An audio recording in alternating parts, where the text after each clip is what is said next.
Welcome to A Lunch with Biggie, a podcast about small business and creatives sharing their stories and inspiring you.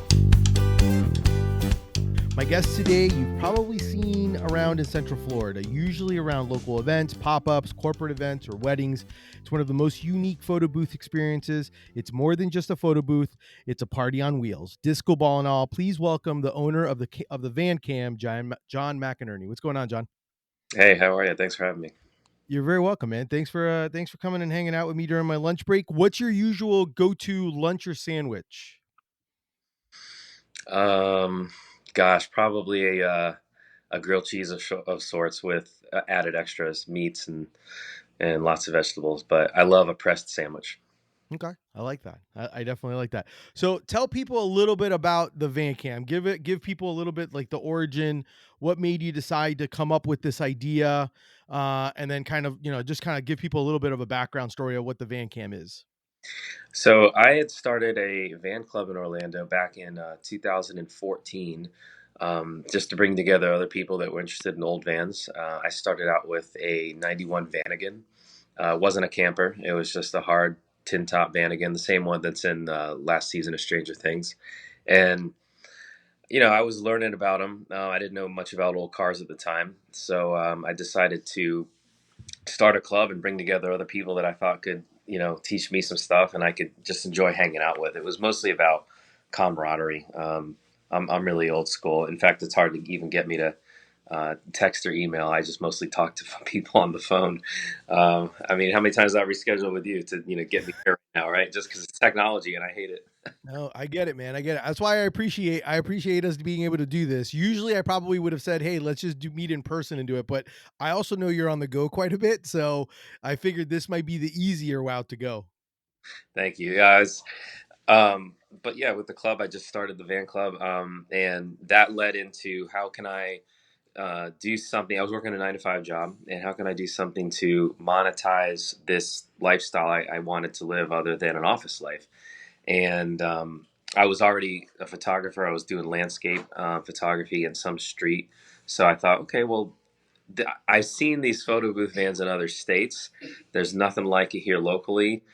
Saw it as my opportunity window to go ahead and give it a shot. And it took me about a year side hustling it with the office job to get it to be full time, and I feel like I've just been living a dream, like not working a real job for a living ever since. It's And still then a lot of work. you started it in 2017, right? Yeah. Yeah. And you've always kind of been entrepreneurial though, because I think even in college you ran some successful businesses like doing landscape and stuff like that, even during college, right? It was a table tennis club. Yeah, Oh, UCF was the last university in Florida, a major university that didn't have a table tennis club and team. UF had one, Florida State, Miami, USF, North Florida, West Florida, even some small polytech schools down in Boca. But there was UCF didn't have one, and I was like, same thing with the van cam. I was like, jump on that right now before someone else does. Turns out when I went to go, when you start a club, you have to write a constitution. When I went to go turn it in at UCF, and you have to have 12 people sign off and willing to do it. Then there was another guy who had actually started a constitution and was getting ready to do the same thing. And so I got it in, I guess, weeks before him. He became vice president of the club, and I was the president of it. Not that it's just titles, we're just all yeah. equal contributors to the club. Yeah. But that was my first endeavor into managerial type of life where I had to, you know, work with money, apply for funds from the school to get equipment and traveling, practices set up, just being organized and setting up other people to follow you. And that's what kind of led me. That was my first quote unquote business. In COVID, I flipped furniture. I was already doing the van cam, but I Yeah. that was shut down obviously. So I flipped furniture, and I was always my from when I was a kid, my mom got me into garage sailing and thrift stores, and so I'd always loved junk hunting, and I flipped stuff as a just for fun over the years. And then in COVID, man, I turned it up to full time, and Yeah. never had to do any of the SBC loans or unemployment, like which I'm very thankful for. Managed to do it all with that. We so a few things having to do with like the van cam. So obviously, at what point, since you kind of were doing it, like you were, you were working the full-time job, and then you were also kind of, the side hustle to save money and all that stuff. At what point did, in the process between full-time to saying, hey, I'm going to quit full-time and make van cam full-time, was there like a moment or something that happened that kind of was like, this is it, like this is what I got to be doing? Or was it just a kind of a gradual thing where all of a sudden it was like supply and demand? Like it was like, I just don't have enough time to do, to be able to do all these events and things like that. What was kind of the evolution, or I guess the progression, to kind of make that call of like, I don't want this corporate life. I want to do the van life. It was a little bit of yeah, I didn't know where it would lead me when I started it. I didn't know how much it would take off, and I mean that was my hope in my head. But I Yeah. was in a comfortable position and in a comfortable job. It wasn't fulfilling a deep down desire in my life, and that's why I think that's why anybody starts a side hustle is because something's missing, right? Yep. So I started doing it, and yeah, after about a year, I was like, I didn't set a goal. I didn't set a 12-month period or a 6-month period to let's get out of this. I just started looking at, okay, well, I've got enough to pay my bills now with this other thing. So I started to ease out of it at that point.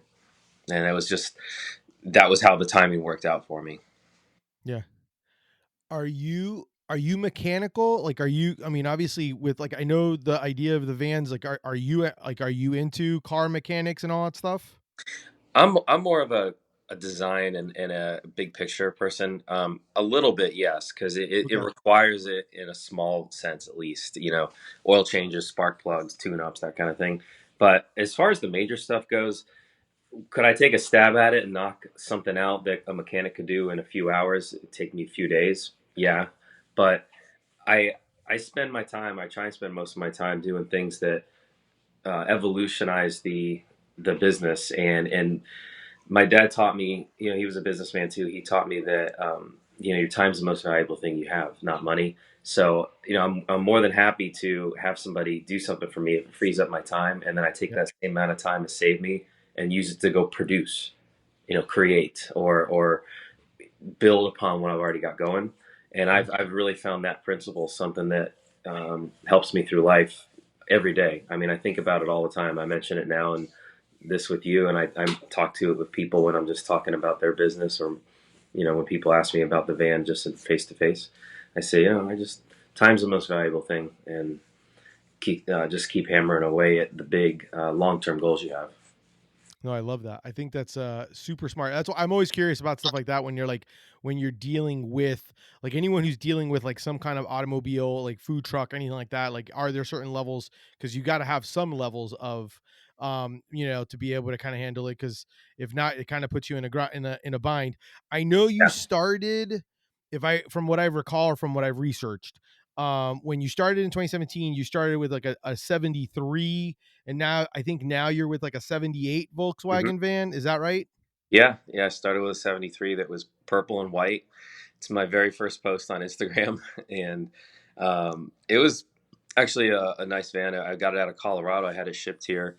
It's automatic, which is can be problematic because there's not a lot of parts for them. There was not a lot of them made. That's the main reason why I switched over to what I have. The second reason I switched over to what I have is the aesthetic of the orange and beige van that I have now, with the linoleum floor and the curtains on the window, and it's very 70s. Is it just fit the modern day vibe, so to speak, of Yeah. what people, myself included, are looking for in vintage vans. Um, the other one was just kind of, felt like a party bus, and there's a need for party buses too, but that's not what I was going for. I wanted it to fit a wedding aesthetic, a photo shoot aesthetic, but also still be retro and like so can I bring something to a wedding that is also 70s and have it still be cute? The trend with these things around the country is paint it a pastel color, put Home Depot wood laminate down, maybe a Mylar backdrop inside, and it's a photo booth van. I didn't want to do that. I wanted it to Yeah. be original, but not be goofy. The purple and white one was I stepped back from it and I was like, this got me started, and people love VW buses no matter what color, but this one I got now is better, and Yeah. it was just a little bit more dialed in for what I was going with.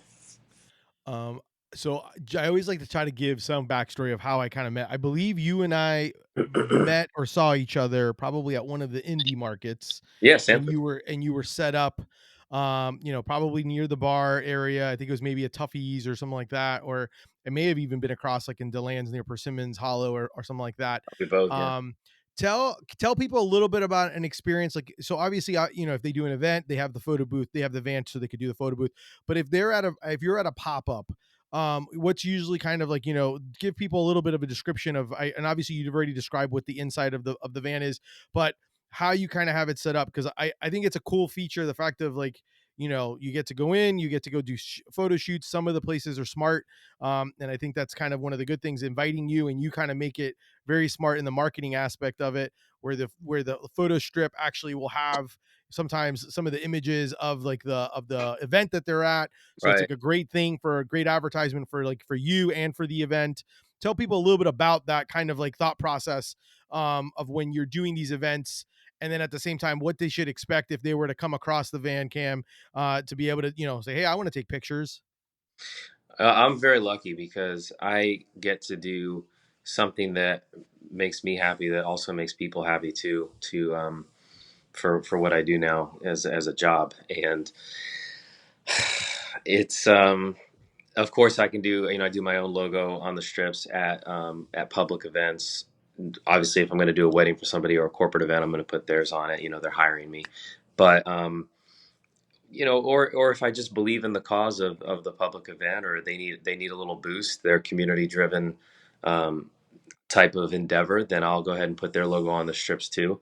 I need to make money and do my own thing, and stay supported as well, so I'll do mine too. But I'm just very fortunate. I never take it for granted that I get to do something that makes people happy. That it's not even about the photo strip. It's Yeah. about being around VW buses in general boost people's morale. There's not a single event I go to that people don't come up to me and say, I used to have one of these, or my parents had one, or and and that's great. And a lot of times they're not even interested in taking a photo strip, but just getting something out in front of people, injecting that into the atmosphere of what you're doing, and boosting people's morale. It's like when they go away from you, now they've got a little bit of extra spring in their step. Yeah, no, I agree. I mean, I love seeing people. They love it because you also have some props. So it's like, it's like a great memory. It's a great thing if they wanted to do that or just go in and take some fun pictures. It's such a unique idea. At least in Central Florida. Now, I know, like you said, you were first to kind of do it in Central Florida. Let's talk a little bit about competition. Yeah. Obviously, more people saw it. They love this idea. If you go online and you start looking, you'll see other places like that. Talk a little bit about how obviously the level of competition, and what are things that you kind of have to then kind of take into account to try to be the van that everyone wants to go and rent and use. Well, the biggest competition is DJs and photographers, because they all can bring a photo booth too if they want to add on for a wedding client or a corporate Yeah. client at a very discounted rate, because they're already there anyway with doing their other things. So it's kind of like an add-on, and there's nothing wrong with that. That's a smart business move. Yeah. Um, it just makes me have to work harder and stand out more, and analyze my price point to be like, is this still cutting edge of where I need to be as from a price standpoint, and also cool aesthetic, evolving, staying modern, staying relevant to people. That it's because there's always going to be somebody new and has a new idea that may even be different, cooler than a VW photo booth fan in the future. So I've got a couple other things I'm working on actually to stay ahead of that, and It's awesome. you'll see that later on this year. Actually, probably by summer this year. Okay. So I love it. I mean, you got to be creative. You know how that is. For sure, man, for sure. So Would you say like where obviously word of mouth is great, and then like was it one of those things where, because obviously like I told you I met you at like a indie market, was that one of those things where you were like, hey, you started reaching out to some of these indie markets, they were reaching, I'm assuming it was kind of a mix, like you may have reached out to some may have reached out to you, because obviously when you're there you get like, a good surge of people that now get to know who you are and see you around, and you really do make it a point to be in a lot of different places, and I think that's so important. Yeah, I do. I have to. I search for events like I search for that item you're looking for on Marketplace. I and I've made a lot of relationships with people that way. I'm fortunate because there's not a lot of other photo booth vans or photo booths in general at public markets that. So it's an opportunity for me. It's not like jewelry or flowers or food where it's like you're just one and a bunch of other ones. So Yeah. that just happened to work out in my favor automatically. But um, you still have to provide a good product. You still have to be something interesting. I don't get admitted to everything I apply for, but um, and some of them have reached out to me too. Like, hey, we're looking. We've seen what you're done. We're looking for something unique to add to our event, and especially if it's up and coming too. And that's when I offer to like put their logo on the strips too, and try and get them, some more, so we can work together. So if I can help them Yeah. be promoted, then they can grow, and that way I can have a place I can continue to go to and help me. So we Yeah, can. no. That makes total sense. That makes total sense. I know some would say that, okay, so when you decided to do this, I'm always kind of curious because you said your dad was like, kind of gave you a lot of insight on business. I'm assuming he was one of your inspirations for like being a little bit more entrepreneurial. Did you have some people that kind of thought like, hey John, I think you're a little crazy thinking of doing something like this? Or was it, you know what I mean? Like sometimes when you're taking a risk and starting something like this, a business, while owning a business, can you talk a little bit about those having to make those uncomfortable decisions sometimes, or making that leap to be like, hey, I think I need to be able to take that leap and take a risk on myself. Yeah, that's a good question. So I felt confident about it because there were other photo booth vans around the country. I've seen the success they had had from a marketability standpoint. I didn't know idea what their numbers are. I still have no idea what Yeah. anybody's numbers are. Like if they're doing it as a side hustle or full time. Um, but most major markets have one. Kansas City was one of the original ones. Dallas, Nashville, LA, Boston. I mean, most major markets have one of these things. So that gave me a lot of confidence. But I don't know. I mean, I presume that many of them are, or several of them, I should say, or it's like it's their side endeavor, but they still have another job. It's like something they do for fun because they have this van anyway, and hey, why not let it make some money for us? But yeah, me, I just I like I like photography and I like vans so much that I'm like, yeah, I could have a job and do this on the side, but if I really work at it and hustle at it, then I could just do this, and that's what I've made with it. So No, not sure what they're doing, but that's what I'm it doing. does. Yeah, it doesn't matter what they're doing. I know that. So a few things about the van I'm kind of curious about. So how far? What's like the furthest you've traveled the van camp to do an event? I went to Fort Myers with it, Okay. Jacksonville many times for wedding venues up there, and gosh, where's one I did in Clearwater, um, Melbourne. Probably by mileage, the furthest was the Fort Myers event. Yeah, Grand. I don't know if Boca Grand's, without looking on the map, is that's further than Fort Myers, but Boca Grand's got a pretty impressive resort down there, and went down there for a few years ago. that's awesome. Did you, before we started, you kind of started telling a story, and I am kind of curious when it comes, because when you're dealing with like vintage or older vehicles, obviously it's kind of, that's got to be very difficult in the sense of, parts and getting parts, and it must be like almost like you're constantly like I always tell people, like I jokingly told the folks at Beefy King, I was like, hey, do you have like a storage unit that just has leftover like chairs and stuff like that? Because if something breaks, it's not like you're gonna be able to just go to a store and find it. So I'm kind of curious, like, do you have something like that? Like, do you have like a section in your house or apartment, like, or somewhere where you where you're like, The I whole have extra parts, I have extra parts of for my car if I find them, just because God forbid, I mean, I know there was a lot of VW vans, but God forbid you have an issue with it. That's another really good question. I would certainly think that if I was learning about these things too and watching somebody do it. So, because VW vans are so popular again, American entrepreneurship, here you go. So, there's people who took notice of that and remanufactured the parts because there's a market for it, which is smart. And it helps everybody. It helps them, helps people like me that own them buy parts. And so, thankfully for me, yeah, there's a lot of different resources. There's several locally. A lot of them I don't even have to That's ship off of awesome. eBay or market. Look for. I can get them locally with Triangle. It's in Winter Park, Florida. Also a Ma and Pa, kind of like Cappy's or what you were mentioning with the or Yeah. sorry, BK, sorry. But yeah, it's an old school. There's a lot of old school places that have the parts, and of course online.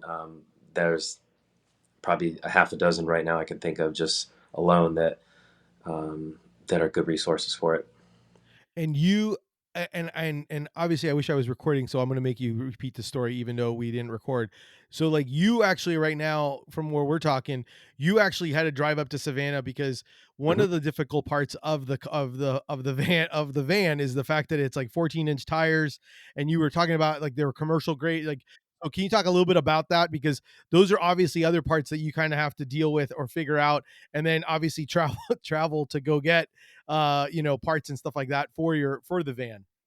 Yeah, I mean that's a I could answer that question in 2 minutes or 10 seconds. It just depends on how much you think this stuff is interesting. But I'll give you in the middle of it. So Okay. yeah, the van's got 14-inch wheels stock. Doesn't mean you have to have 14-inch wheels. That's just what they came with.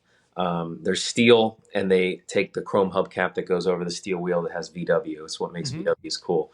Now, you can put 15-inch rims on it without altering the wheel at all, as long as it has the same lug pattern. That opens up a world of finding tires much easier than 14-inch tires. But I like the aesthetic of the 14-inch wheel because it's original. Um, to this travel for me today was twofold. One, it was a cool town that they had it available in, so I'm like, it was worth the drive for that sense. Spend the night up here and then go back. And two, the tires were brand new on aluminum alloy 14-inch wheels. Mine are steel, so it's kind of an upgrade. I'm upgrading in my personal taste aesthetic, but still keeping it in that form factor that's original 14 Yeah. inch and gaining 4 new tires for it because I needed new tires anyway. Yeah. So all this stuff factored in made it a Yeah. decision to go. No, man, I think that's great. And you kind of have to go searching for stuff like that when you have, and if you can make it a getaway a little bit as well, because I know that you're putting in quite a bit of time, and if it's not worrying about the van, hey, because and let's talk about that, like there's a you and when it comes to something, a business like yours, it's almost similar to what a food truck would be, in the sense that if your food truck breaks down, you can't serve. And I know there was a one point when you and I were talking that your current van cam had an issue, and you actually had to figure out like, how am I going to do this? I got events going on, and then figure out like, and that's kind of the idea of also where it all kind of sticks together, the fact of the community aspect of it. You built a community when you started the van club, and then I'm assuming that community still kind of helps, and you can kind of sometimes push back go into and be like, hey community, I need help, my van's out and I need a van to be able to use for an event. Can you talk a little bit about that, the importance of Yeah. community, and how you've had to kind of sometimes lean and towards with some of that van community for help? So this will be one of your juiciest answers here. Yeah, in late, so the van has been wrecked a couple times. And most recently, it was down for 4 months. Somebody ran a light, hit me. Um, I had to wait while the van got fixed. So a guy in the community I met when I started the van club actually rented me his van for that 4 month period while they fixed mine, which was one of the nicest things anybody's ever done. I was well prepared for him to say, no, that's asking a little much. And I thought I was going to have to cancel events, refund people. He stepped up and really helped me out, which I'm very thankful for. And um, yeah, that's one big aspect of the community. Others is just people I've met that have taught me what to look for with it. I may not be able to fix every problem with it. I can do the minimal stuff, the tune-up stuff, but At least I know what to look for, keep my eye on it. If I do think a breakdown's about to happen or coming soon because of some signals I'm seeing, I've got three different people that I've made friends with over the years by not even the business sense, but just from van club sense back in the day. And I don't have to go to a shop where I may not even know the person. I've got a relationship with three different friends already. So it helps them, they help me. Um, I love the sense of like the small business atmosphere where we're all just helping one another do what we like to do and support ourselves. And Yeah. I'm happy to play a part in that. You know. No, man, I think that's great. I definitely I appreciate that, and I love that. I think that's like one of the biggest things that I enjoy about doing markets and doing those things. That building that community. You embody that. You really do. Thanks, man. I appreciate that. Takes one to know one. Yeah. Well, I love that, and I love the fact that there's people that are actually also, because you could be that way, but at the same time, it's great to be able to see people that feel that same way, like the person that actually let you, kind of, even though have you have the van for a few months to be able to kind of work those events. What do you think has been the hardest part?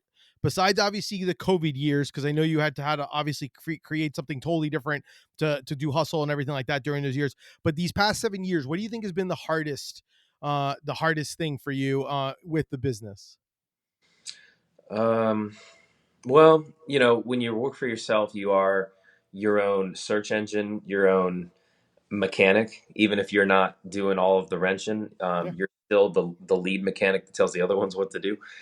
You're the one stop source for everything. That's challenging. Getting up every day and figuring out how am I producing income? Where is it going to come from, and what different areas, and who do I need to speak to this day to make it work? What deadlines that are approaching? Every day I've got probably 10 alerts on my phone that go off for this or that thing, even little things. Just like, hey, don't forget to follow up with a lead. Yeah. So trying to stay organized, that's probably one of the biggest challenges, actually.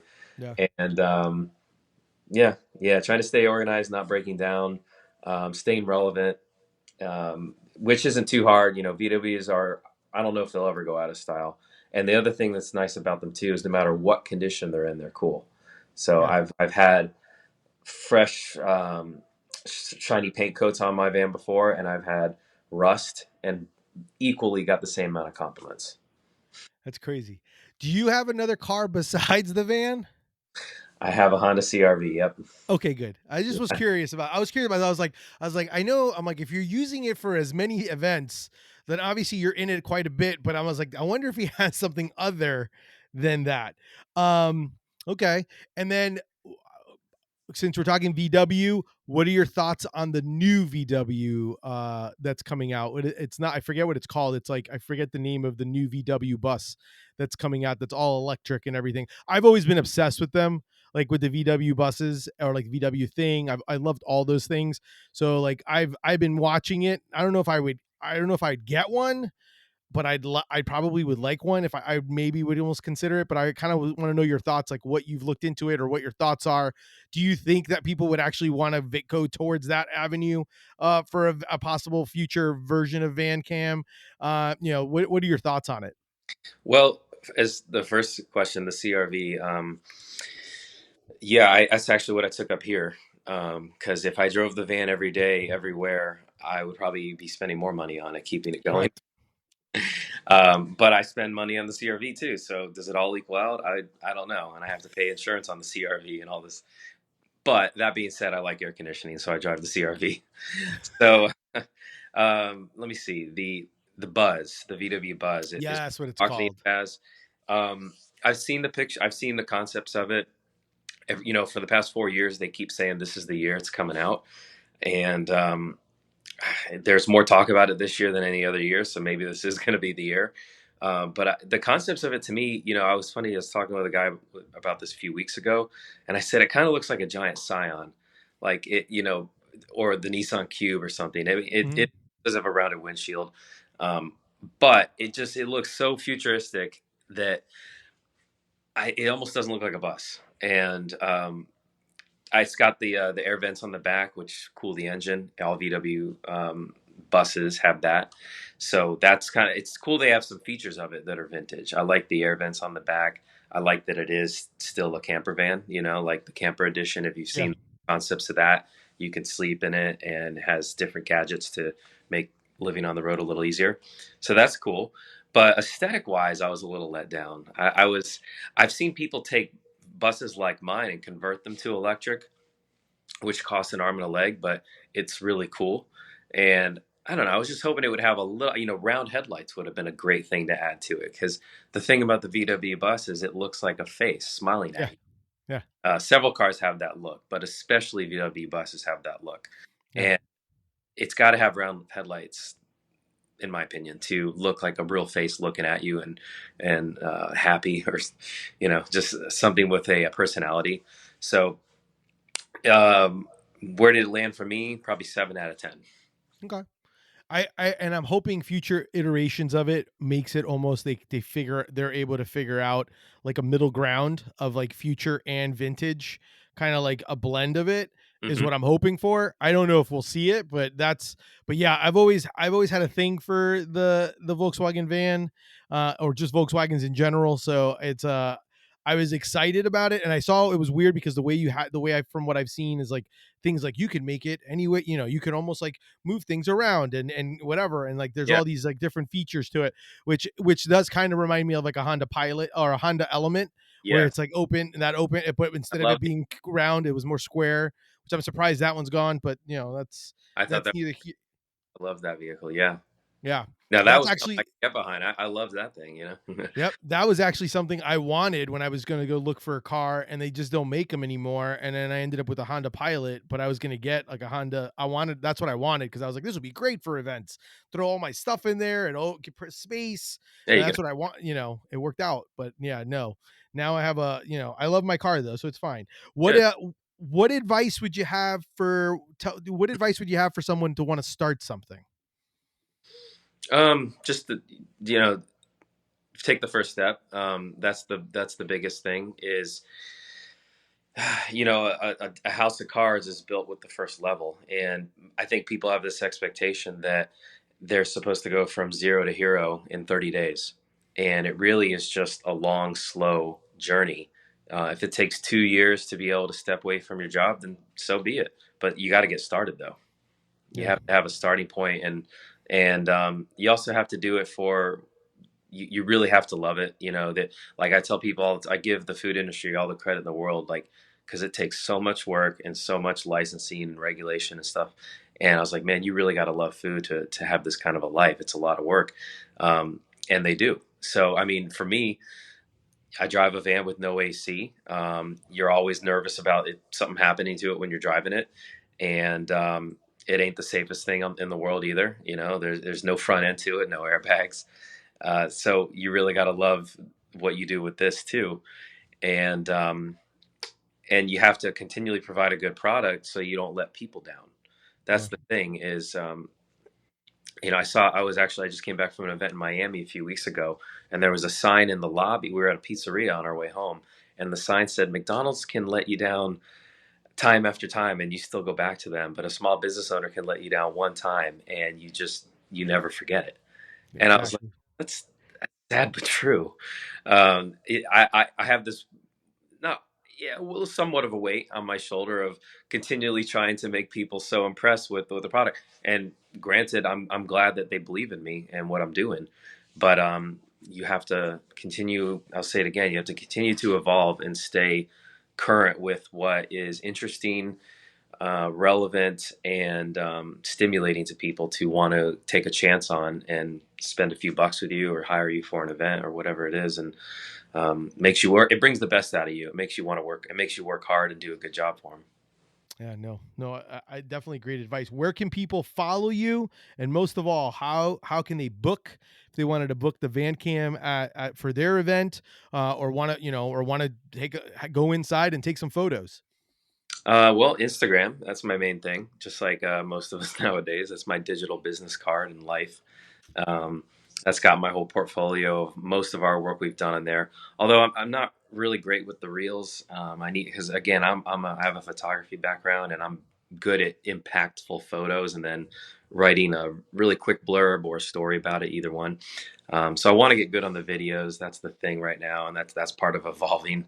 Yeah. And plus, they are fun to watch. So yeah, Instagram, that's my main thing. Or shoot me an email. I have to rebuild my website right now, so actually, Instagram is my website at the moment. No. Yeah, and your Instagram, even though it'll be in the show notes, but as you're going in and looking at it, it's at the dot vancam That's right. is the Instagram for it. John, I really appreciate your time, man. I absolutely love what you're doing. Hence the reason I've been wanting to chat with you and kind of share your story, just because I just think it's a very cool idea, and it's one of those things where you probably get a lot of people like, oh wow, I never would have thought of this, or oh, why didn't I think of this? And it's always one of those that I always appreciate, because sometimes when you're the first and you're doing it right, it means a lot when people realize and acknowledge those things. And I think you're doing a great job. I'm definitely looking forward. Obviously, my episodes are evergreen, so as you're listen, whenever you listen to this, hopefully it'll be around the same time that you'll in the future, John will have unveiled some other future projects that he's going to be working on there, that you'll be able to probably see at the Van Cam or in other areas on his website when you go on there. So, John, I really appreciate it. That's our show for today. Thank you so much to John McInerney of the Van Cam for being on, having lunch with me. Definitely make sure to check them out. If you're at an event, by all means, definitely go take some photos, go talk to John. It's always a pleasure to kind of have a few minutes to chat with him when we see each other. Make sure, if you like the episode, make sure to subscribe. Check out the amazing guests and small businesses that I have on my show. If you want to support me, check out my brand, Deli Fresh Threads. Sandwich selfies, order up, treat yourself or treat someone else. Thank you. Until next time, keep eating sandwiches and follow your passion. Thanks, Biggie.